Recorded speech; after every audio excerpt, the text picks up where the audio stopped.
Olá, eu sou Jeremias Gomes, você está no Alesp em Pauta.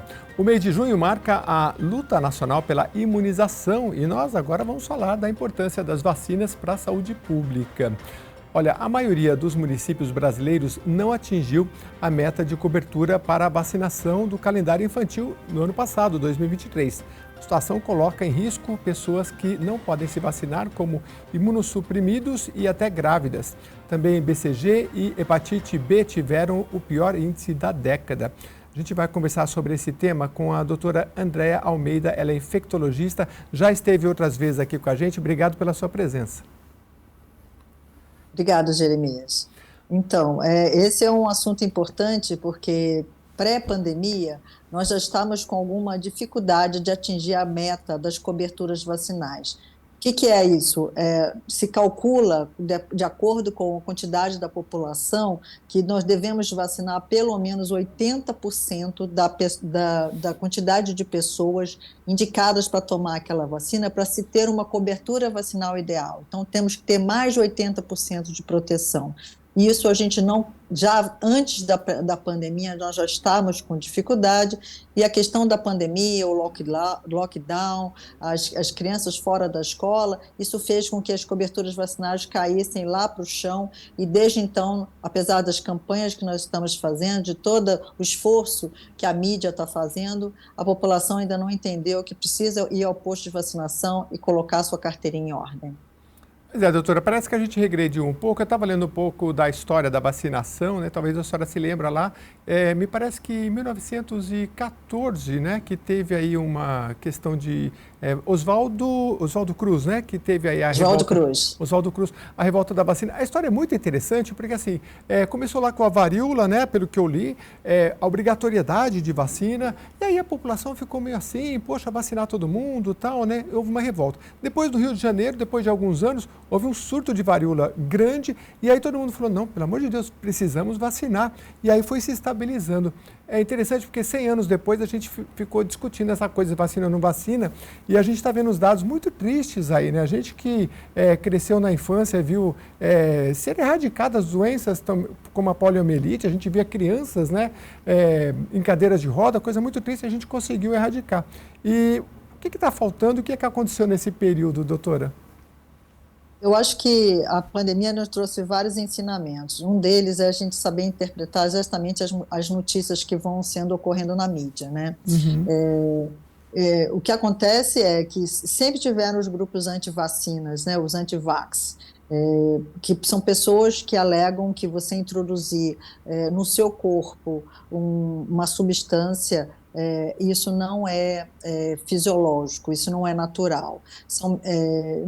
E na história da medicina, isso já vem ao longo do tempo. Mas o que se mostrou? Se mostrou também que as doenças infecciosas, ao longo do tempo, elas foram erradicadas ou foram controladas a partir do uso da vacina.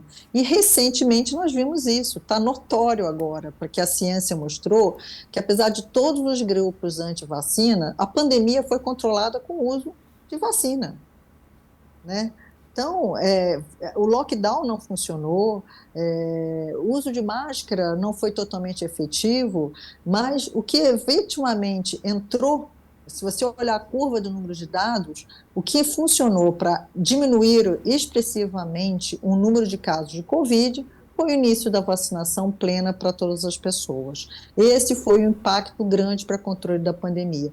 E na história da medicina, aconteceu isso com a poliomielite, aconteceu com a varíola, muito bem citado por você, então poliomielite, com a varíola, com a febre amarela, tivemos a gripe espanhola, que hoje em dia nós não temos mais uma situação de devastação de gripe, como aconteceu, de milhões de pessoas morrerem, né? Acontece com sarampo, acontece com difteria, coqueluche. Então, com todas as doenças, você vê que no momento que existe a introdução da vacina naquele grupo populacional, a doença cai lá para baixo. Uhum. Quer dizer, a ciência, não precisa nem você saber a ciência, é só um gráfico mostrando o número de casos pré-vacina, número de casos após a introdução da vacina. Não tem fake news que possa justificar que uma vacina possa fazer mal, entendeu? toda vacina tem efeito colateral, toda medicação tem efeito colateral, mas os benefícios são muito maiores que os efeitos colaterais que podem advir das vacinas de modo geral.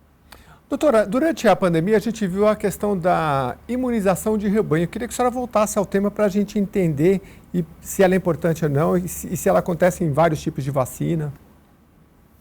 A vacina, a gente tem sempre que entender que quando a gente vai para um posto ou para uma unidade de saúde e toma uma vacina, a gente está pensando em se proteger, a gente. Assim. Mas ao a gente fazer isso, e em grande quantidade de pessoas fazerem esse mesmo ato de se proteger, ao eu me proteger, eu não fico doente. Ao não ficar doente, eu também não posso transmitir para uma pessoa que é susceptível, ou porque não toma vacina, ou porque não pode tomar vacina, tá certo? Existe algum grupo de pessoas que não podem tomar determinadas vacinas, certo? Pessoas como você citou na sua introdução. Algumas vacinas as gestantes não podem tomar, alguns imunossuprimidos não podem tomar, e aí, desta forma, essas pessoas elas só vão ficar protegidas a partir do momento que a gente tiver uma cobertura vacinal muito grande, que aí você tem que uma imunização de rebanho, isso é, todo o rebanho está vacinado, então, grande parte do rebanho está vacinado, a possibilidade de circular a doença nesse rebanho é baixa, então aquelas pessoas que ali não foram vacinadas, a doença não consegue entrar, entendeu? Doutora, a gente tem alguns fatores... Desculpa. Não, é muito legal essa ideia de você se proteger e proteger uma pessoa que não pode se vacinar. Exatamente, a gente aprendeu isso durante a pandemia. Então, só para ficar claro, as questões aí de não se vacinar, fake news, né, que a gente veio muito da pandemia também, mas também tem a questão da falta de vacina. Eu sei que não é bem o campo da senhora, mas o que a senhora tem visto assim? Hoje nós temos um exemplo muito legal que aqui em São Paulo é o Butantan, que ajuda muito o Brasil todo, né? Mas ainda temos problemas de chegada de vacina, ou em algumas regiões, ou algum tipo de vacina, ou isso está sendo bem reduzido? Acho assim, a questão do planejamento de compra e distribuição da vacina é uma questão orçamentária importante que o Ministério da Saúde tem que negociar com o governo federal, né? O Programa Nacional de Imunização é um programa amplo que contempla crianças, contempla gestantes, adultos, idosos, imunossuprimidos, pessoas com doenças, homens que fazem sexo com homens, adolescentes, quer dizer, o nosso programa de vacinação, se você entrar para ver, ele é muito amplo e contempla várias doenças e várias situações de beneficiar as pessoas. O que acontece? Várias vacinas são produzidas pelo Butantan ou pela Fiocruz, e algumas vacinas são compradas, obviamente, da indústria farmacêutica. Existem algumas vacinas de preço muito caro que você tem que pesar o custo de benefício de você botar na rede pública, e algumas pessoas têm que adquirir essas vacinas nas clínicas particulares. Vamos falar agora de uma situação que está acontecendo agora. A vacina da Covid é uma vacina nova, né? Está chegando agora no mercado a vacina de uma empresa chamada Moderna. É a mesma plataforma e mesma forma de fabricação da vacina que foi aplicada todo esse período para a gente, que era a vacina Pfizer, né? Lembra que todo mundo tinha o menu das vacinas, que eu quero tomar essa, eu quero tomar aquela, né? A Pfizer era a vacina que todo mundo queria tomar. E a Moderna é uma plataforma exatamente igual à da Pfizer, só que é uma vacina que não tinha sido, no comércio, não tinha sido adquirida pelo governo brasileiro.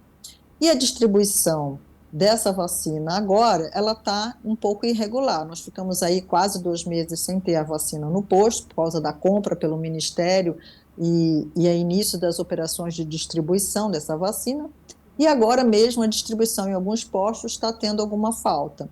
Mas isso é uma questão da logística, de compra do Ministério e distribuição da vacina e negociar preço, né? Porque a gente fala aqui de saúde pública, o SUS é uma coisa maravilhosa, mas existe um comércio aí atrás que é a compra dessas vacinas e o governo precisa negociar os valores delas. Então, a falta das vacinas, eventualmente, ela está relacionada às negociações e à logística de distribuição delas. Entendi, entendi. Doutora, só para ficar claro para principalmente pais, né, que querem saber as vacinações dos filhos. As vacinas obrigatórias para crianças. Vacina inclui BCG, depois você vai poder explicar o que é, hepatite B, poliomielite, tríplice viral, que é sarampo, cachumba e rubéola, DTP, difteria, tétano e coqueluche, entre outras, que são essenciais para prevenir doenças. Eu acho que não esgotei aqui tudo, e depois quando a gente passa para adulto, a gente tem gripe, tem outras, né? A criança também toma gripe. Então, a criança toma o BCG, que é uma vacina contra a tuberculose. Na realidade, ela é uma vacina que previne formas graves da tuberculose e é uma vacina que, no Programa Nacional de Imunização, ela é dada junto com a hepatite B ao nascer. Então, no hospital onde eu trabalho, que é o Hospital do Servidor Público Estadual, a gente dá vacina no berçário.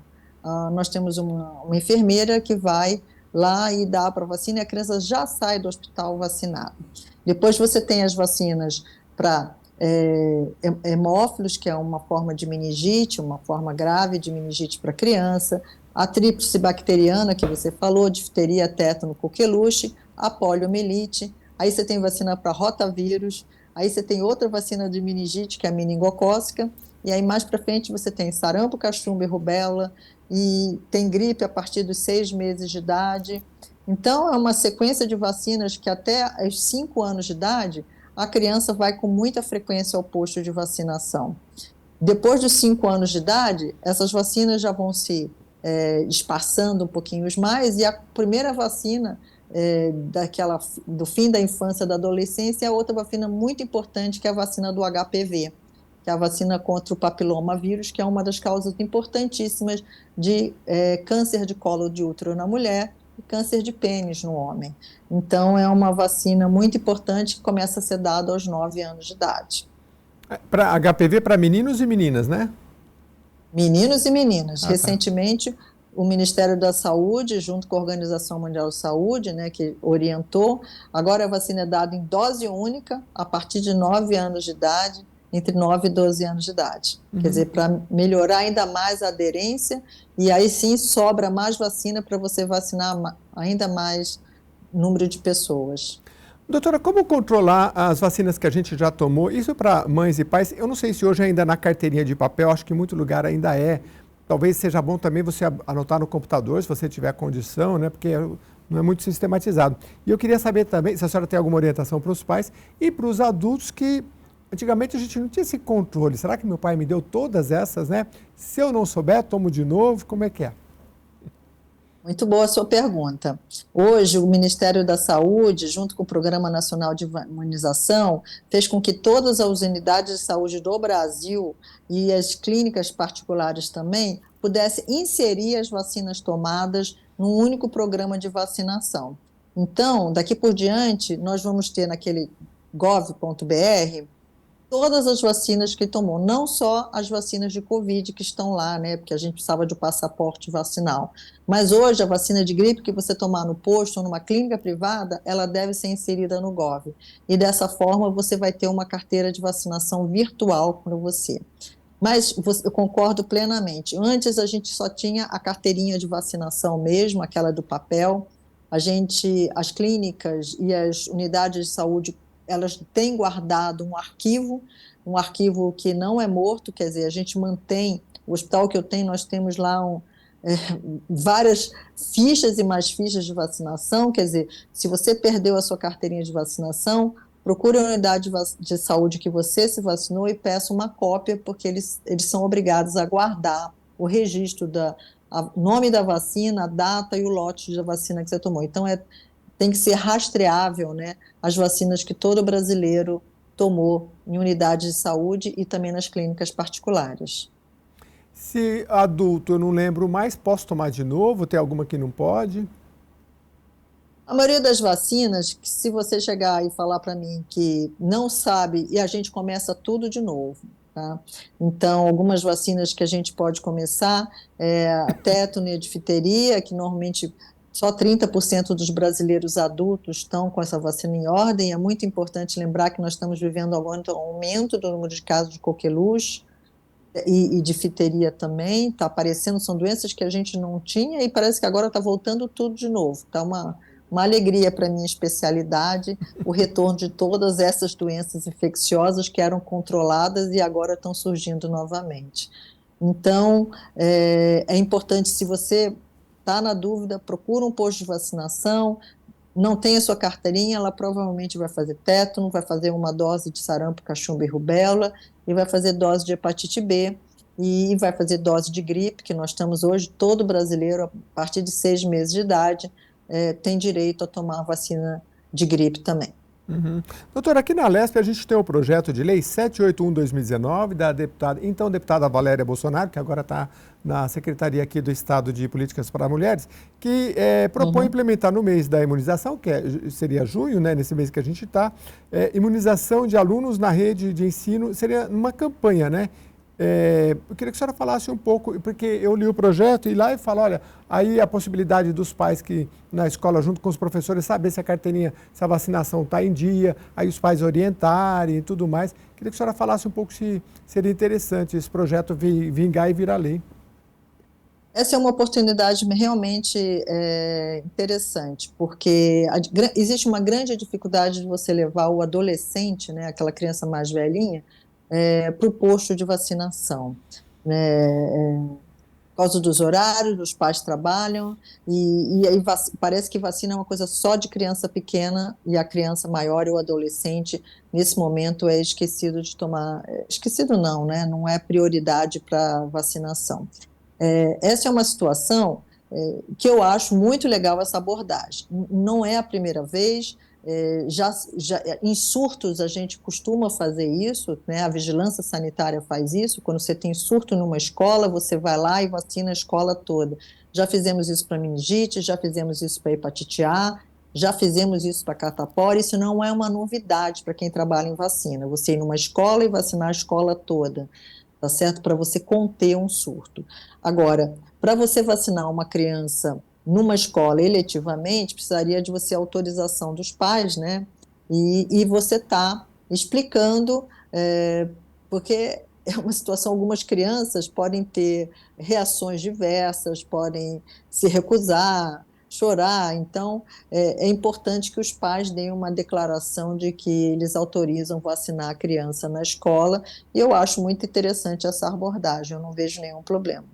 Que bacana. Não, gente, a agulha hoje, vocês não sabem o que era uma agulha lá na década de 80. Olha eu aqui rememorando. Hoje é muito mais simples, né? Você sabe que eu fui uma vez num dentista e ela começou a se movimentar e eu ia falar para ela, você vai quebrar a agulha. Aí eu falei, ela falou, não, hoje a agulha é flexível, né? Mudou muito. Então não custa nada. E, aliás, não custa nada porque a vacina realmente é gratuita. Então, assim, só que como são coisas, né, doutora, que a gente pode fazer amanhã e depois, muitas vezes a gente vai deixando. E, assim, você pegar uma doença porque não tem como evitar é uma coisa. Agora, é evitável, aí é bem diferente, né? Aí, às vezes, é culpa nossa ou culpa do cuidador ou dos pais. Bom, doutora, falar um pouco do Rio Grande do Sul, porque eu estava pensando, né, um local naquelas condições, como é que fica a vacinação num local desse? Tem alguma coisa que o poder público pode fazer?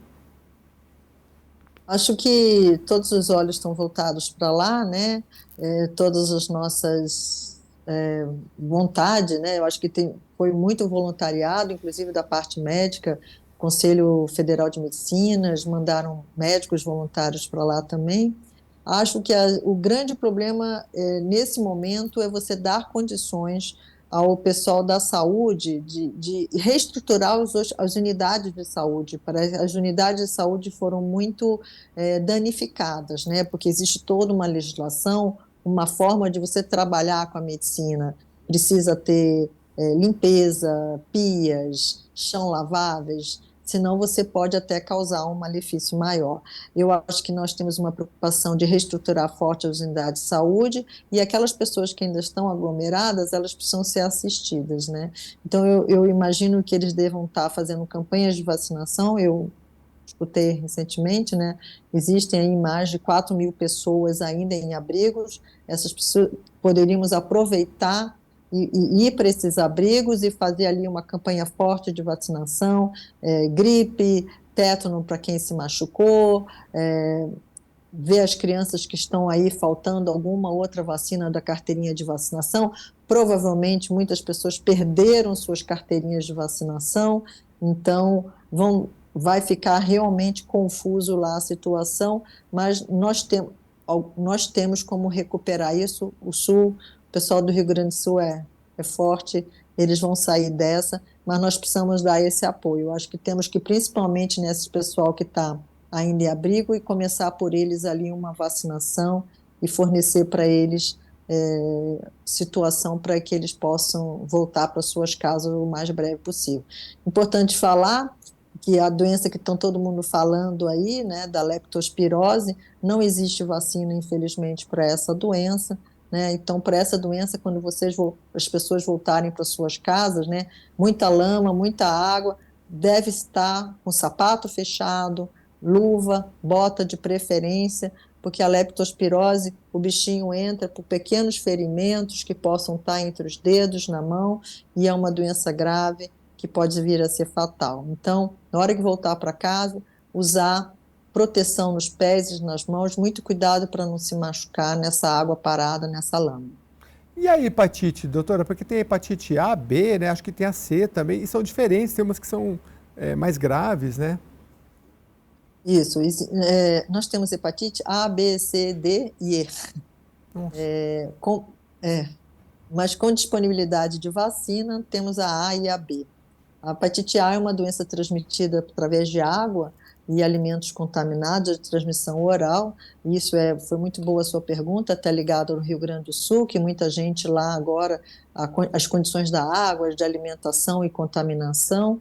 Então, é uma vacina que a gente fornece para a criança, então é uma vacina que faz parte do calendário vacinal das crianças.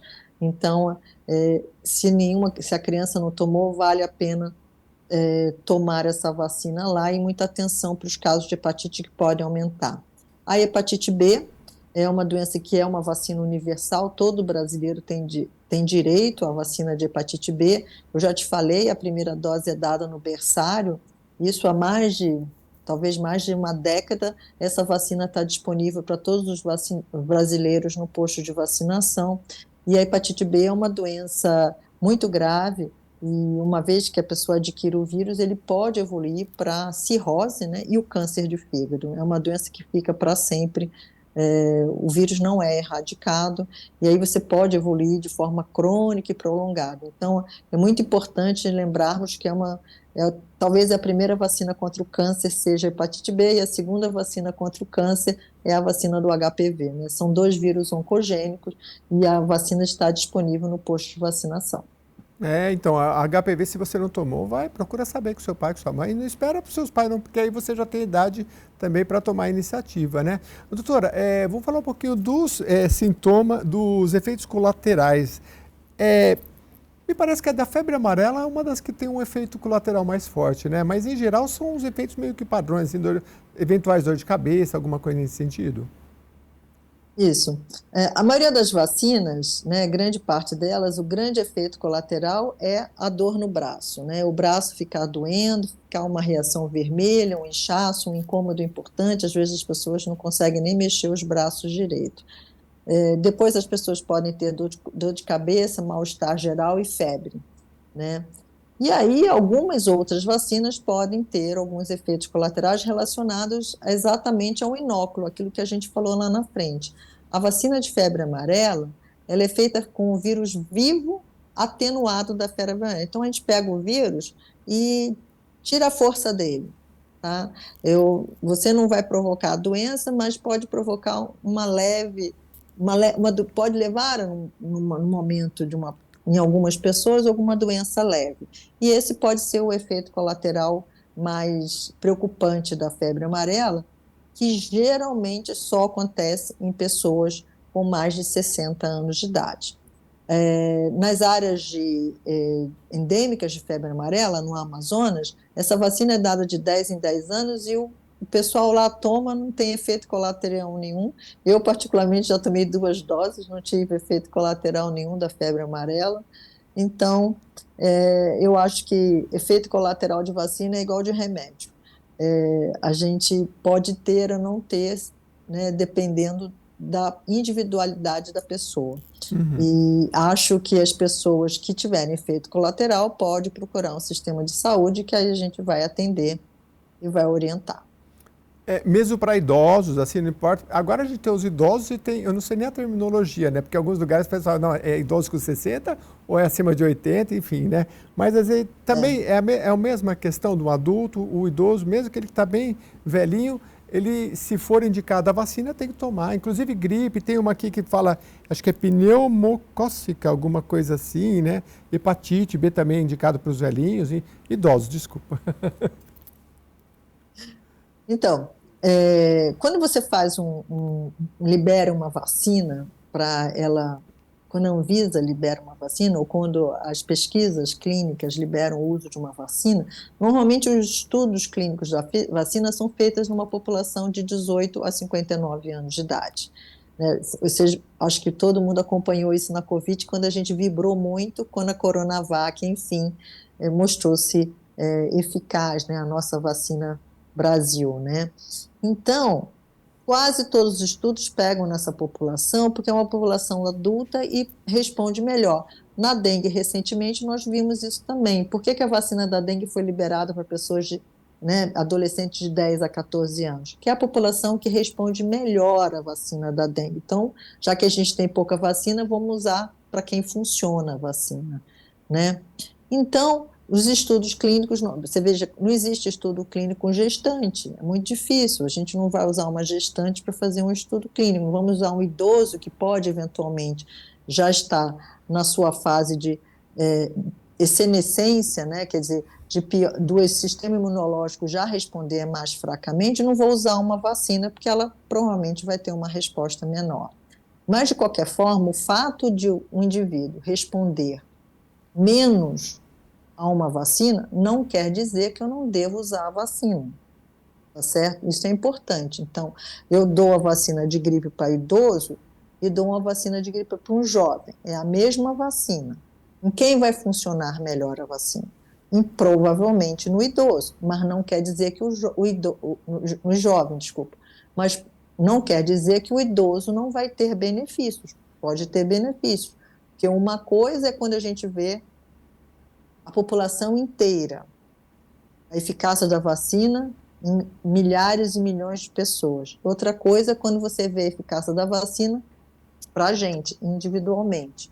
Então, é importante que existe realmente vacina direcionada para os idosos, como você bem falou, a hepatite B pode ser dada, a gripe é uma campanha de mais de 20 anos que nós estamos nessa campanha de vacinar todos os idosos para a gripe. A vacina pneumocócica é uma vacina também indicada para os idosos, e nós temos uma vacina que não está nos postos de saúde ainda, mas é a vacina para herpes zoster, que também está indicada para pessoas com mais de 50 anos de idade.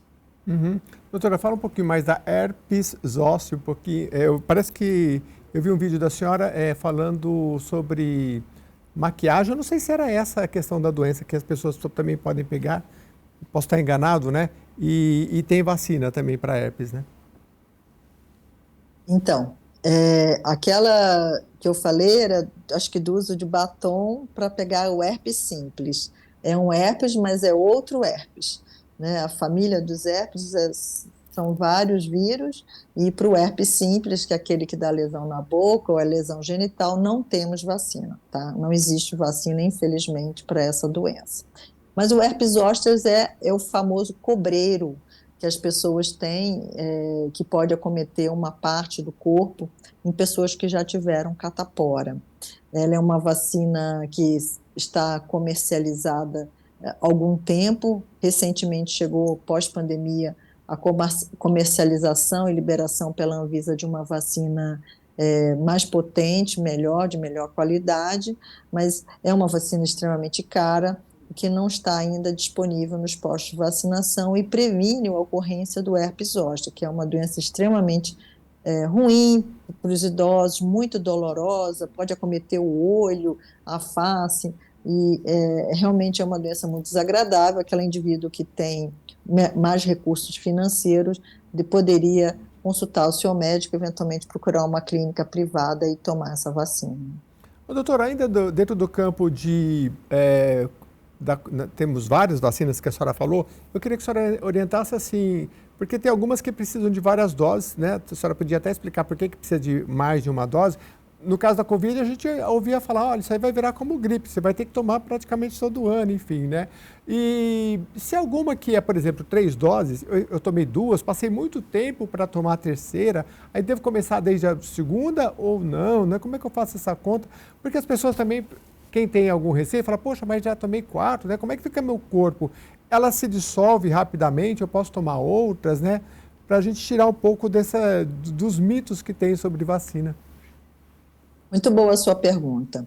O número de doses da vacina é determinado nas pesquisas clínicas, se você vai tomar 1, 2 ou 3 doses no esquema vacinal inicial. Uhum.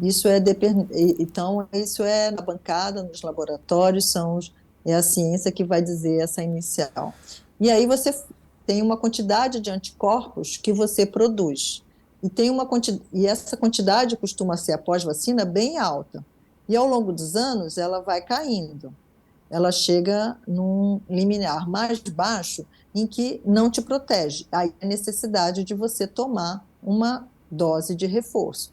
Então, quando a gente fala reforço da vacina, é porque aquela vacina que você tomou, ela chegou num nível de anticorpo, esse anticorpo caiu, e a necessidade de você tomar um reforço para ficar no nível de anticorpo que te protege até você tomar uma nova dose. O que se a gente observou na Covid, que após 3 a 6 meses, a maioria das pessoas que tomaram as vacinas, ou mesmo que ficaram doentes, o nível de anticorpo caía. Daí a necessidade de vacinar.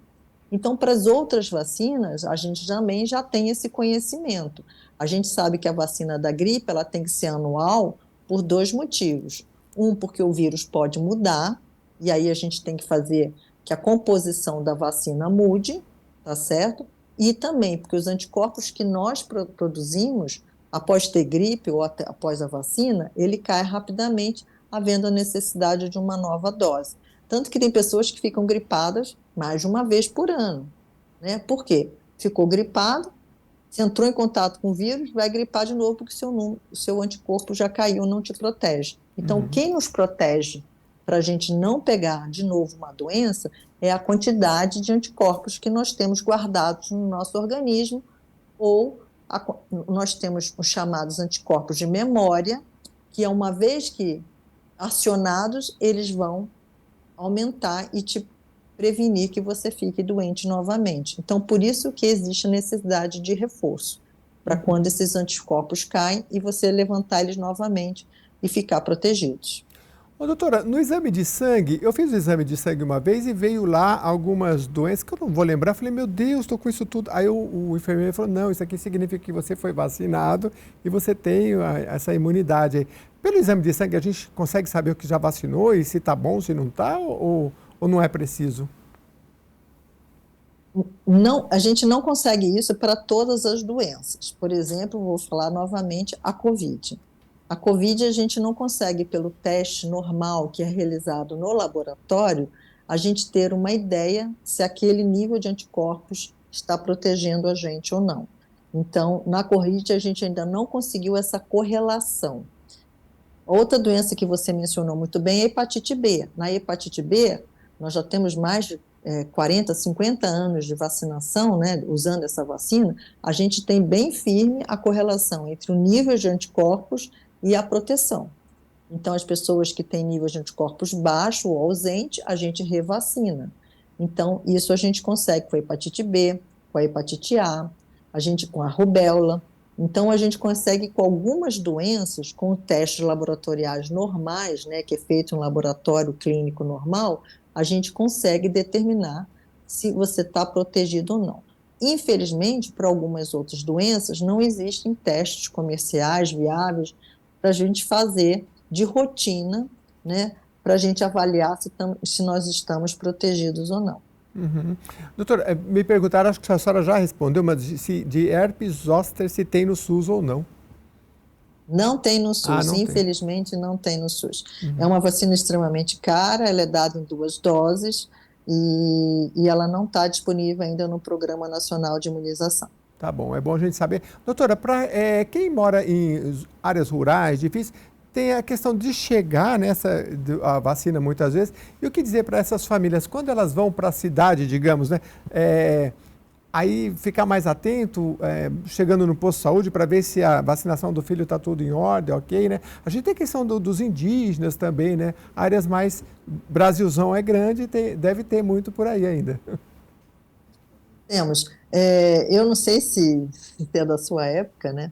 Mas aquelas grandes campanhas de vacinação do Zé Gotinha, que a gente via, aquela, né, 2 vezes por ano, agora em junho e em agosto, tinha aquelas grandes campanhas de a gente viu o Brasil inteiro parar para colocar as vacinas em ordem. Não fazíamos só a poliomielite, faziam toda a carteirinha de vacinação.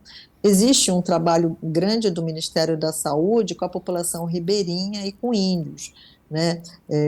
Agora, realmente, nós temos a saúde dos indígenas é uma preocupação, imagina, do governo federal, né? Está uma situação crítica para algumas tribos, mas a parte de vacinação, de você encaminhar das agentes de saúde, botar os gelox e levar as vacinas no povo, acho que isso ainda continua normal. Acredito que a doutora Nilza, ministra da Saúde, tem essa preocupação da logística de manter essa vacinação da população ribeirinha desde as pessoas mais afastadas. Isso é uma coisa boa, se aquela, eu não sei se virou lei efetivamente, daquela obrigatoriedade de criança matriculada na escola ter que ter a carteirinha de vacinação, né? Algumas unidades de saúde, por exemplo, o meu hospital, para a pessoa trabalhar no hospital, ele é obrigado a mostrar a carteirinha de vacinação, né? E a gente tem uma política de vacinação. Então, eu acho que toda empresa deveria, né, de modo geral, ter uma política de vacinação, da mesma forma que o Ministério pode ter, uma empresa privada pode ter, e aí disseminar essa ideia de fazer a vacina, porque uma vez que você protege um indivíduo, aquilo que eu falei, você está evitando que às vezes um outro colega de trabalho adoeça também. Doutora, dá tempo, ainda tem uns minutinhos. Queria que a senhora falasse sobre dengue, né? Infelizmente, tantas mortes no Brasil, né? O que a gente pode falar de vacinação, inclusive para crianças e adolescentes? É. A dengue, esse ano, foi uma doença bem precoce, já começou no final do ano passado, agora os números caíram bastante, meu hospital, graças a Deus, está melhorando bastante o número de dengue, né, mas pegou uma grande quantidade de idosos e crianças de forma muito grave, com bastante internações e óbitos que a gente nunca tinha visto. A gente ainda não sabe, foi uma situação de ocorrência de aumento da população de mosquito, alterações climáticas e grande número de pessoas susceptíveis e a circulação de três vírus, né? Dengue 1, dengue 2, dengue 3, ao mesmo tempo, no caso aqui de São Paulo, né? Então, essa foi uma situação diferente. A gente ainda não sabe ainda, vamos aguardar o Instituto Adolfo Lutz e as autoridades falarem se essas mortes estavam relacionadas mais a algum tipo específico de dengue, se era o dengue 1, dengue 2, dengue 3. Então, a gente ainda não tem ainda, provavelmente agora eles vão dar algum feedback para a gente para nos mostrar isso. A vacina, ela veio, é uma vacina boa, não é uma vacina ruim, mas é uma vacina boa que funciona bem, de forma efetivamente contra o dengue 2, dengue 3 e dengue 1, e a gente não sabe se ela funciona bem contra o dengue 4, porque ela não foi exposta ao dengue 4, né? E é uma vacina de vírus vivo atenuado, dado em 2 doses, e de acordo com os orçamentos do Ministério da Saúde e da disponibilidade do fabricante, a quantidade de vacina foi muito pouca. O Ministério estrategicamente resolveu vacinar aquela população em que mostrou-se que tinha possibilidade de gravidade, possibilidade de internação e onde a vacina funcionava bem. Mas, infelizmente, também é uma população que é difícil de aderência de vacina, né? A gente vê pelo HPV, né? Então, de 10 a 14 anos, é muito difícil essas crianças comparecerem aos postos, então a adesão à vacina acho que foi menos de 50%. Em alguns locais, o governo até liberou para vacinar população de outra faixa etária, mas realmente Acho que a medida de vacinação e a disponibilidade de vacina veio atrasado, né? Nós teríamos que estar vacinado o ano passado, mas nenhuma vacina se perde, né?